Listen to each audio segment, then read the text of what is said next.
Good afternoon, ladies and gentlemen. We appreciate your patience. We had a little technical difficulty here at 3 o'clock. We appreciate you tuning in to this live chat here on December 8th.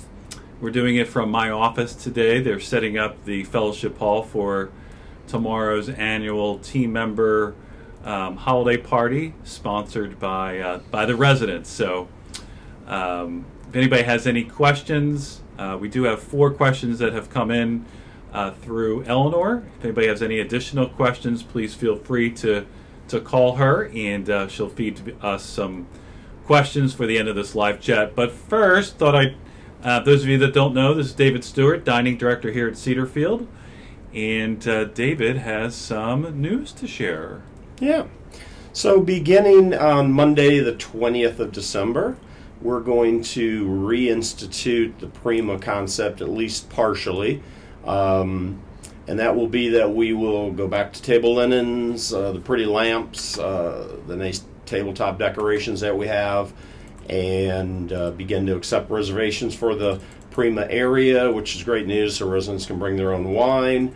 We're not yet at a point to reintroduce the Prima menu, but hopefully that'll be soon as well. But the Prima concept will be back at least partially beginning on Monday, December 20th. So you can make reservations via the standard reservation policy, and we know that people are going to be very excited with that. So stay tuned for more things coming to the dining arena. We are actively recruiting and have a number of things we want to accomplish on behalf of our residents here. So this is one great step, and we know you'll enjoy it. So those are my announcements for today. Thank you, Michael, for the time. One question for the reservation: should we probably should publish again the reservation process for residents, so there's a lot of new residents that have come our way here in the last couple of months. That's a really great idea. So we'll do that, and then we'll also get a slide on 973 about the Prima concept coming back at least partially. So we'll do those 2 things. Okay, great. Good. Thanks. Thank you, All David. Right. Everybody, happy holidays. Thanks for stopping in. Just a couple other announcements related to the resident council meeting from yesterday. Just wanted to elaborate a little bit more on 3 items that I mentioned yesterday.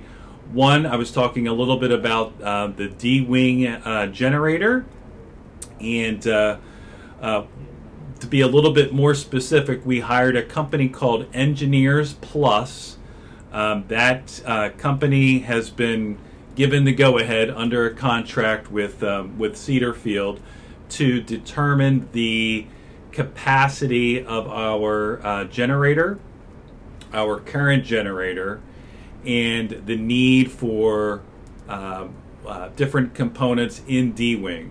The other thing that we've asked this Engineers Plus contractor to evaluate is the items that are currently on the generator now, whether or not we need such connections, and if not, what else do we need on that generator? Because the last time we really reviewed the emergency power has been about 5 years, and so again, this Engineers Plus is looking at the capacity on that generator with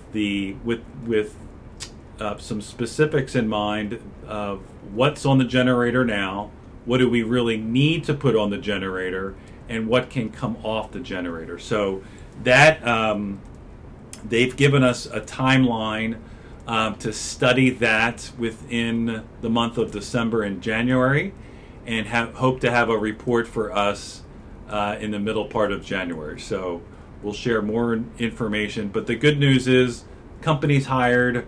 We're on a journey and moving forward with that project. The tunnel that has that leak, the art gallery tunnel, we did hire a subcontractor. That contractor is putting together their budget and need to present that budget to the Cedarfield management, and we hope to do that in the month of December, and then have this group borrowing any weather delays and the delays of maybe them getting their budget to us, start that work in the early part of January as well to fix that leak, which is a lot of excavation work in the courtyard. The third news I shared yesterday was that related to the cellular phone connectivity issue at within the building.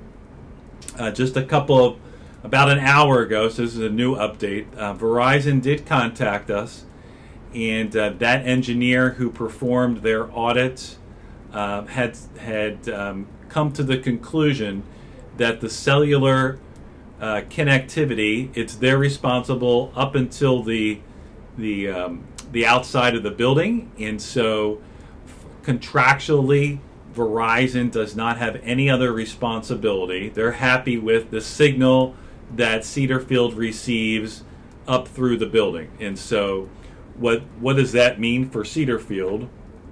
As it did many years ago, we need to try to get another company under contract to evaluate the connectivity options inside of the building. And so we're going to work with two different companies, which are in the minutes of the resident council meeting and in the minutes of the facilities subcommittee. There's a company called Corning, Corning. We're going to be working with them and Nokia to provide us a design and a budget price proposal of what it would take to install an owner-operated system to help with connectivity inside of the building. And so, while that's not exactly the news I wanted to hear from Verizon, at least it's a step forward in coming to hopefully maybe some type of resolution with this issue. The signage package that we keep referring to for the last couple of months, the company that we're using called SMI, their plant is back in full production, and so Eleanor and I are trying to find a full day for that company to come back to Cedarfield and review with a few residents and the Cedarfield management the interior and the exterior package. We hope to perform that audit here in the month of December and then give this company the green light to fabricate signage around the community. That part, I don't know what the time frame would be from the time that would give them the green light to fabricate the signs all the way through the actual installation of those signs. So we'll get further word on that when they come here in the month of December. As it relates to our preparedness plan, a couple questions have come in about mask wearing. What is the policy of Cedarfield right now with mask wearing, whether you're vaccinated or unvaccinated? It is our policy at Cedarfield to have everyone, residents, guests, team members, wear a mask. More importantly, a surgical mask, one that's proven to help with the reduction of the spread of a virus, and whether you're vaccinated or unvaccinated. That's our plan. It's been our plan, and it's still a recommendation from the Virginia Department of Health, as well as our CMS, our Medicare partner. And so that will probably carry true through the holiday season, unless a resident is inside of their apartment and or cottage. It's our recommendation. It's our mandate at this point in the common space to wear the mask. Don't forget the trifecta. I've been talking about this for 2 years now. The trifecta to reduce the spread of this virus is the mask wearing, good hand sanitation, and then the third is keeping our distance as much as we can from other people. A couple of master plan updates. as it relates to some of the renovation work over in health services. The fourth floor, where the health services admin suite is located, that space should be turned over back to operations here next week. So we're excited about that. And then moving forward in the next couple of weeks of furnishing that wing. And so the hope is that comes true next Monday and Tuesday, that turnover process. And residents and team members will be able to access the household building from that fourth floor. And so we're pretty excited about that next step. Like I had mentioned yesterday, there is the timeline in renovating our current memory support area from our general contractor slipped a couple of months. And because of the supply shortages and labor issues around the construction industry. And so that memory support neighborhood that we're renovating on the second floor was due to open up in February, and that has been pushed back until April, probably the end of April of next year. And then the rest of this 2-year project also slipped 3 months. So the Medicare neighborhood is anticipated to open up probably in November of next year. The first 10 assisted living apartments that we'll renovate on the fourth floor will open up in March of 2023. And then the other 10 assisted living apartments on that fourth floor will open up in July of 23, barring no other issues in the construction world. If anyone has any questions about the master plan renovation timeline, feel free to call down to the administration suite. Jack Johnson has a couple of announcements here from the maintenance department. He'll be in here in a minute or so. While he gets settled in, just want to talk a little bit about the Aging Successfully safety net we have been referring to over the last couple of months. And so we set up these navigation chats over the October, November, and December. We have been talking about the wellness clinic, the Helping Hands program, home health, outpatient therapy, and then just recently, last week, we talked a little bit about Part A, inpatient Medicare. And so there's been great feedback from the residents and the families around the country who are watching these videos. So we really thank everybody for the feedback. Most of the feedback has been, can you give us another layer of education around these particular service lines? And so that is our intention going into December, January, and February. We're going to take a little different approach to helping residents and families understand home care, home health, the clinic, outpatient therapy, and inpatient Part A. And we're going to do a couple different things.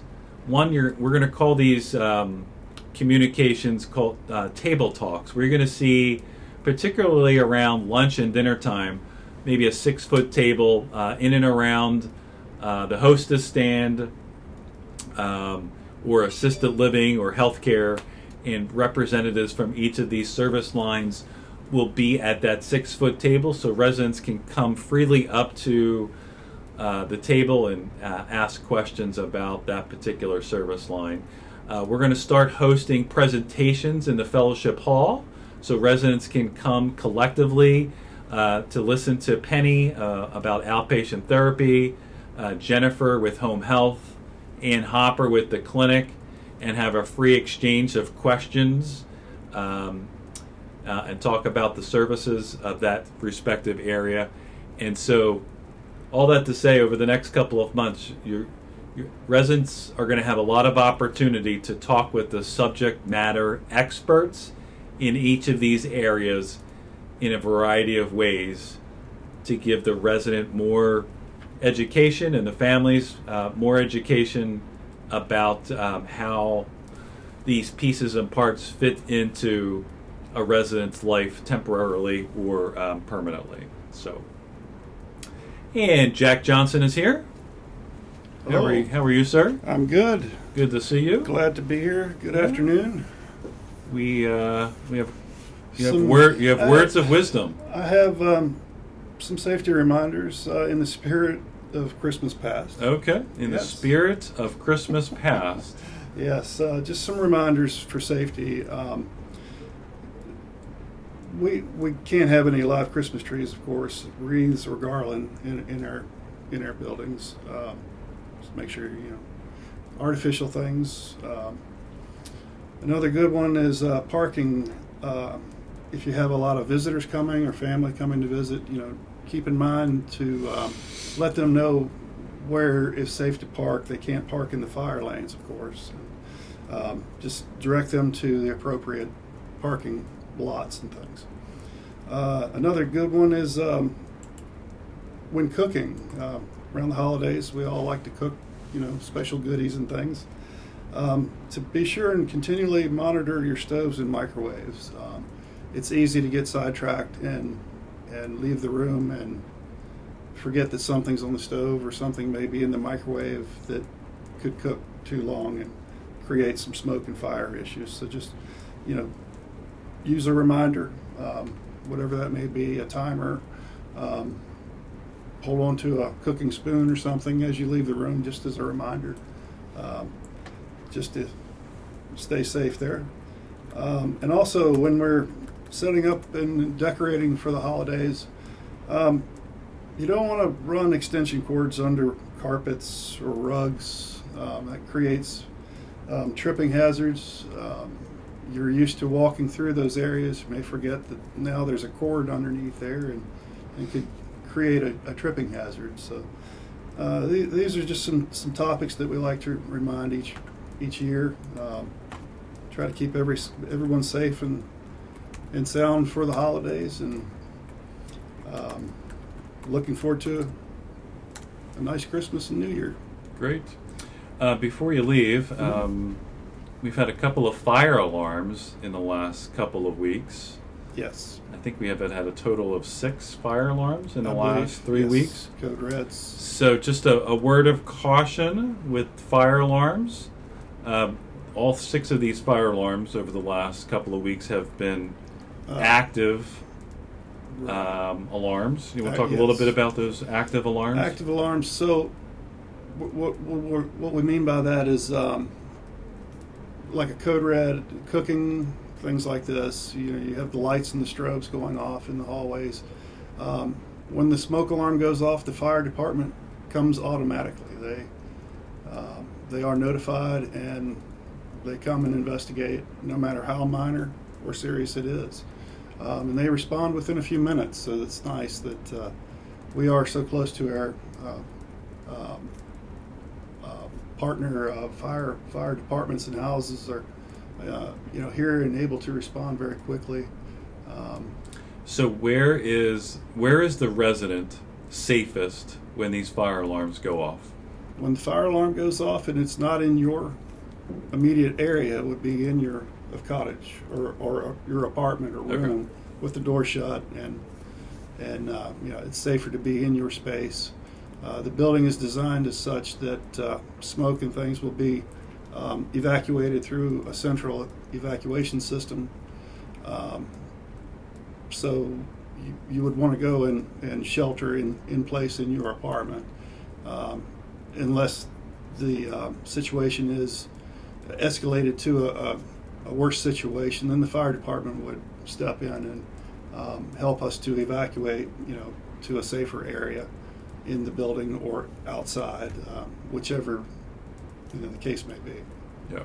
So during a fire alarm, we would strongly recommend that residents who are currently in your apartment stay in your apartment here in the main building. Yes. If you're out and about into some common space areas, if it doesn't seem obvious as to where the fire is, we would ask that people just stay in place so that Right. we can help people evacuate where they're currently located, rather than people continuing to move all the way Right. around the building. And You want to get to, if you're in an area traveling the hallway, go to a room with space, kind of stay out of the way so that the fire department can get in, so that first responders and all are able to navigate through the area, smoothly and quickly, without harming anyone, of course. So it's all about being calm and staying safe. absolutely. Yes, Well, good. Anything? that's the big thing. Those are the big things. Looking forward to Christmas and New Year's, and I hope everyone has a wonderful one this year. It's shaping up to be a really nice year. So, Good. thank you, everyone, and look forward to seeing you soon. Thank you, Jack. Appreciate you stopping by. Thank you. A couple health services updates and or reminders. Probably the biggest one, there's 20 residents that recently transferred from the fourth floor, our legacy area, I call it, that we've had for 25 years in healthcare.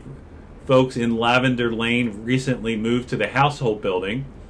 That clinical leader is George Lawson, and the neighborhood leader is Katie Zelkowski, that's been with us for a while.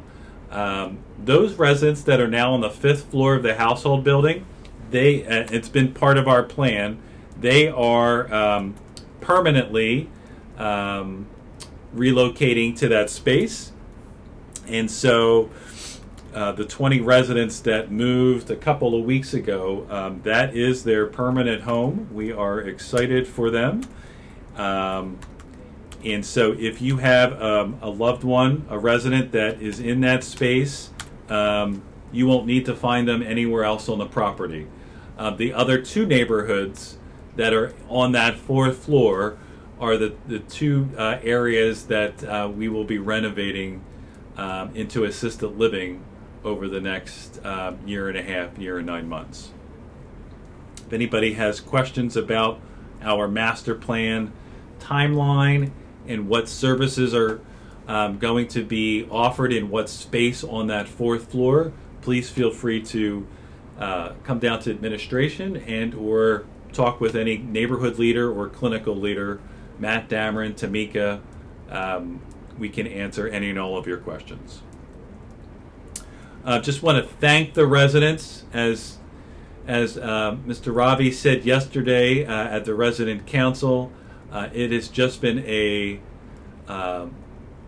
all inspiring to see the residents rise up this year and raise $251,000 for the team member holiday party, and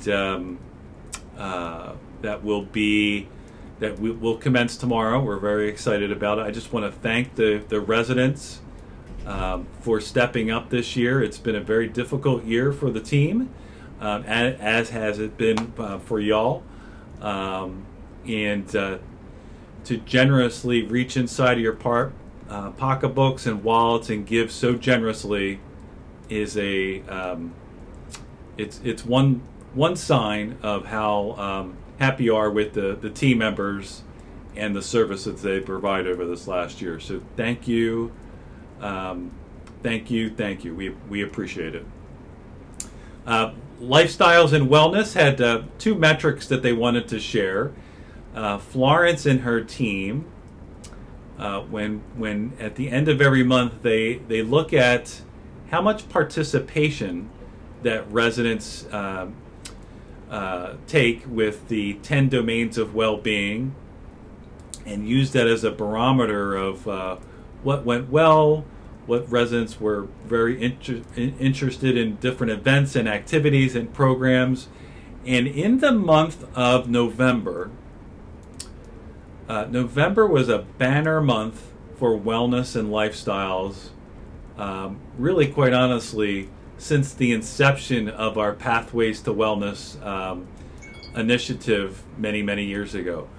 So there were 75 75% of the residents in independent living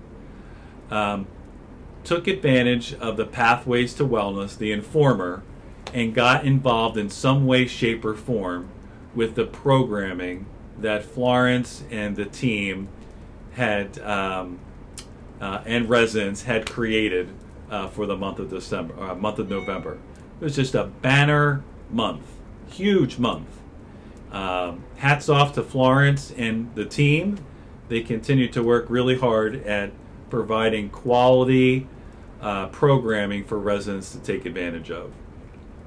And then in the Pathways to Wellness, the wellness and lifestyle area is transportation. And we have just received so many accolades from the residents and families about the transportation services at Cedarfield and how that whole department has morphed into a very professional, organized, solutions-based service for the residents. And they are at full capacity now and are looking at creative ways to maybe even do more. But right now they're at full capacity and helping residents achieve destination spots throughout the month. So if you have any other transportation needs, please see Will and the team, and they would be happy to help troubleshoot and provide you with a solution to your transportation needs. A couple of questions that have come in over the course of the day that residents wanted me to address. First question, I'll just read the question verbatim. It says, why is Affirmation Home Health being brought into Cedarfield when it's the responsibility of the Helping Hands program to do exactly what Affirmation Home Health is currently marketing? And if everyone's following that question, the two, Helping Hands and Home Health, are two completely different offerings for the residents. Home Health, Affirmation, or home health companies offer a service that is approved by Medicare, Medicare Part A, nursing services, social services, PT, OT, and speech services provided right in your own home. And Helping Hands was a bridge program to help residents with some assistance while they were waiting for an assisted living apartment to open up. So two completely different service lines that we've been trying to help residents understand over the last couple of months. If anybody has any questions about what the difference is between those two service lines, you're going to see a lot of communication come out over the next 3 months about not only those two service lines, but the wellness clinic to help provide a lot of education for the residents. Another question came in and said, please respond to Chris Henderson's memo of December 18th about the monthly fee adjustments. What factors need to be considered other than increasing the wages of team members? So that's a great question. Usually in December we start what I call is the budget season, and from December all the way through April is that season. And so here shortly, James Green will kick off the budget season with the resident committees, and the directors of each of the departments. And we will evaluate next fiscal year's budget needs starting in June. Fiscal year starts in June of 22. And so there's a lot of factors that go into a budget. It's not just wages. On the revenue side, we talk a lot about analyzing the marketplace and what does occupancy look like, not only in independent living, but assisted living, memory support, and healthcare, and what does that marketing strategy look like. So there's a lot of work on the revenue side, also with competition.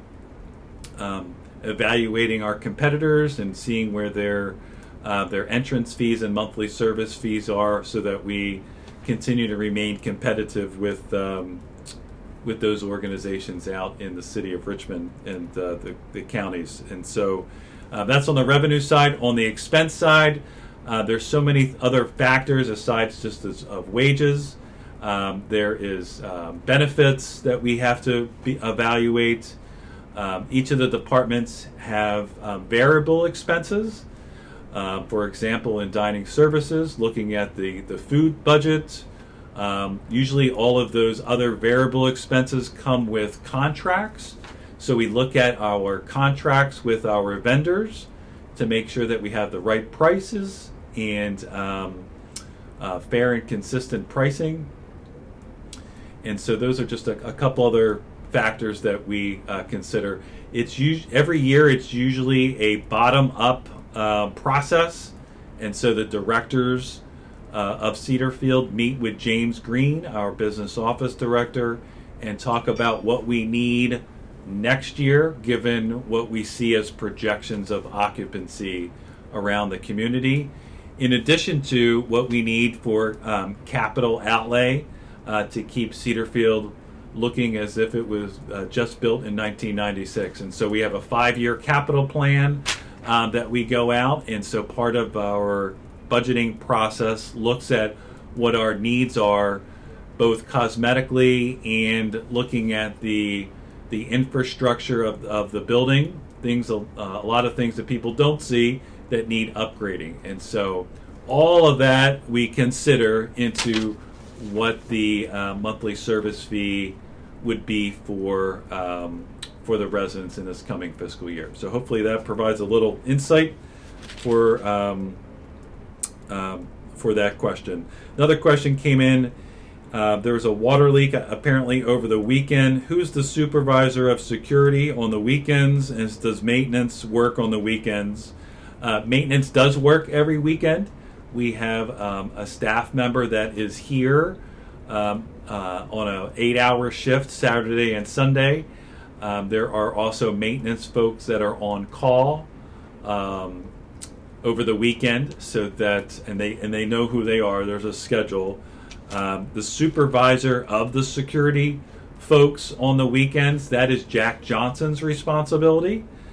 He is the point person to provide supervision for that contract, which is through Securitas. So if anybody has any more questions about that, that would be great. And I think those are the 3 questions that have come in. If anybody has any other questions, feel free to call down to the administration suite, and we will answer any and all of your questions, hopefully by the end of the day. I think that's it for me on this live chat. Double check one thing. I'm going to call in Trish to provide some words of spiritual well-being, and I think she's still out there.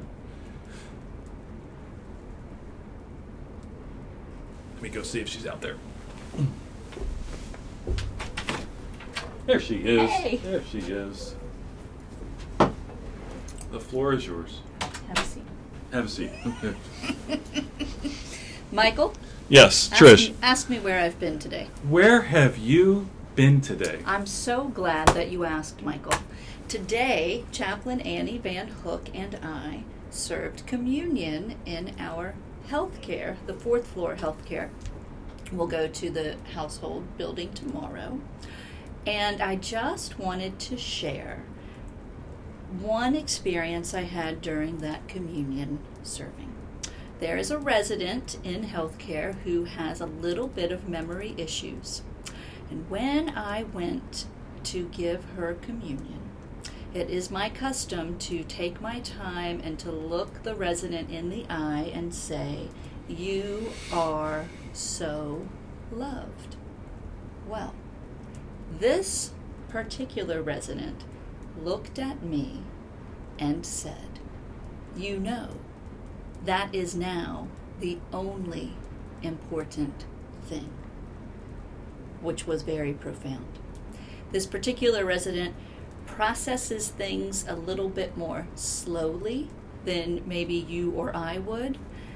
And when I lingered for a moment, this resident said, "I am not all the way here, but I am still here." Mm. And I said, "I see you." Wow. And she said, "Thank you." I bring this up because as we approach the holiday season, it's very tempting to think about all the little gifts that we can buy, and those are wonderful.